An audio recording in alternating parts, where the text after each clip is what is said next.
दिया गया और जितने पावर्स थे, सरकारी तंत्र थे, सब उस पे इस्तेमाल किया गया, मिसयूज किया गया। जिसका यूज जनता के भला के लिए किया जाना था, ये सारे पावर्स का यूज जनता के शोषण में किया गया, लगातार आवाज को कुचलने के लिए किया गया, आवाज को दबाने के लिए किया गया। ऐसे में जब ये जून में कानून आता है, तीनों काले कानून, तो इसके खिलाफ पंजाब में हलचल शुरू हो जाती है और शुरू में जो है पंजाब में ही धरने प्रदर्शन लगते रहे। उसके बाद से जब किसान लीडर्स ने देखा कि पंजाब में धरने प्रदर्शन से कोई फायदा नहीं होता है, तो 26 नवंबर को दिल्ली के तरफ कूच किया जाता है और आंदोलन दिल्ली पहुंचता है। और माफ कीजिएगा, मैं अपना परिचय देना भी भूल गया। मेरा नाम सुजीत सिंह हुआ, मैं टाटा मोटर्स में जॉब करता हूँ और शुरू से ही स्पोर्ट्स में रुचि रखता हूँ। वॉलीबॉल प्लेयर भी रह चुका हूँ और क्रिकेट में धोनी के साथ बैट्समैन हम लोग थे सब एक साथ। तो अभी टाटा मोटर्स में काम कर रहा हूँ और AIMIM में महानगर अध्यक्ष मुझे बनाया गया। पिछले बार AIMIM से मुझे पूर्वी सिंहभूम से टिकट भी मिला था, पर मैं किसी कारणवश पेपर मिस्टेक हो जाने के कारण मैं नहीं लड़ सका। तो मैं वही बताना चाह रहा था आगे कि अभी जस्ट मैंने गुरुद्वारा सीताराम डेरा में भी अपने सारे जितने भी समाज के लोग आए थे उनको संबोधित किया।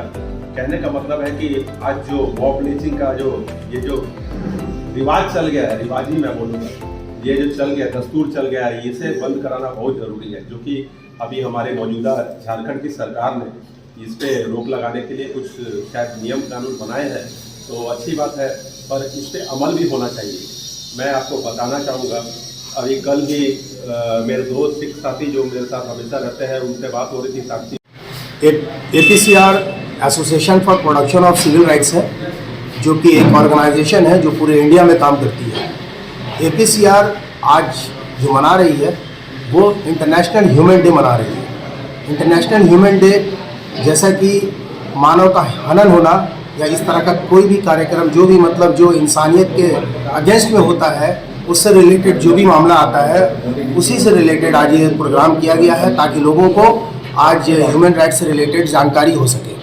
प्रोग्राम का मकसद यही है कि लोगों को जानकारी ज़्यादा से ज़्यादा दी जाए कि इंटरनेशनल ह्यूमन डे है क्या, आपसी जो भी मामला है, जैसे कि घरेलू हिंसा से रिलेटेड हो या किसी तरह का मॉब लिंचिंग का मामला है या किसी तरह का कोई भी ह्यूमन से रिलेटेड कोई भी मामला एंटी होता है, जैसे प्रशासनिक तौर पे हम लोग को बहुत सारे कानून की जानकारी नहीं है या इस तरह से हम लोग को कोर्ट से रिलेटेड बहुत सारी जानकारी नहीं है, उसका इस्तेमाल हम लोग नहीं कर पाते हैं, जिसकी वजह से आम लोग हमेशा परेशान रहते हैं और करप्शन आए दिन बढ़ता जाता है। APCR आए दिन सेमिनार करवाते रहती है, छोटा छोटा प्रोग्राम करवाते रही है, नुक्कड़ सभा करवाती है ताकि लोगों को ज़्यादा से ज़्यादा जानकारी हो सके। जिस तरह से मान लीजिए प्रशासन अगर एक आदमी को उठाती है तो उठाने से पहले अगर प्रशासन को ये पता होना चाहिए कि उसका राइट क्या है, उसी तरह एक आम आदमी को भी पता होना चाहिए कि अगर कोई प्रशासन आपको उठाने के लिए आता है तो वो उसका आइडेंटिटी देखना है और लोगों को और देखना है कि मतलब वो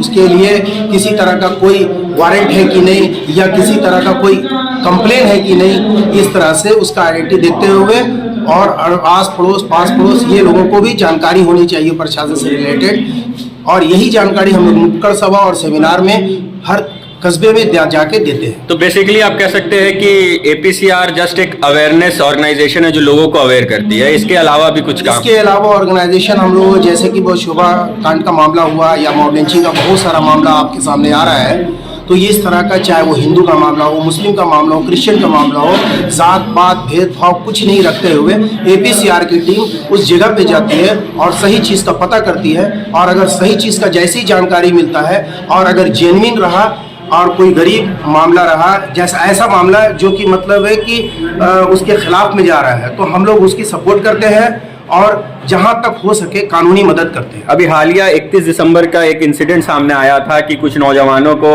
डाईगुटू रोड में रोकाकर मारा गया था, उसमें भी पता चला कि APCR की टीम गई है, क्या मामला था वो? देखिए वो मामला ऐसा था कि मतलब कुछ लोग हेलमेट चेकिंग की वजह से मानगो से आ रहे थे और दाईगुटू की तरफ अंदर से चले गए। नॉर्मली हम लोग सारे लोग जाते हैं, आम आदमी जानते हैं, एक आम आदमी जा सकता है, किसी का कोई जागीर तो है नहीं। तो उसमें कुछ लोग असामाजिक तत्व के लोग, मैं नहीं कहूँगा कि कुछ कास्ट के लोग, असामाजिक तत्व के लोग मॉब लिंचिंग का मामला को करने की कोशिश किए थे। तो जिसके लिए एपीसीआर ने तुरंत एक एक्शन में आया और इसको एफआईआर दर्ज करवाया। एफआईआर दर्ज हुई है? जी, एफआईआर दर्ज हुई है और एफआईआर दर्ज होने के बाद अब मामला संगीन में हुआ है। अब तक कोई अरेस्टिंग? अब तक कोई अरेस्टिंग नहीं हुआ, प्रोसेस में है। इसके बाद जो रिपोर्ट होगा हम लोग इसके बारे में बताएंगे। अपना परिचय दे दें। हमारा नाम सैयद दिलनवाज कादरी है, मैं एपीसीआर का सेक्रेटरी हूँ।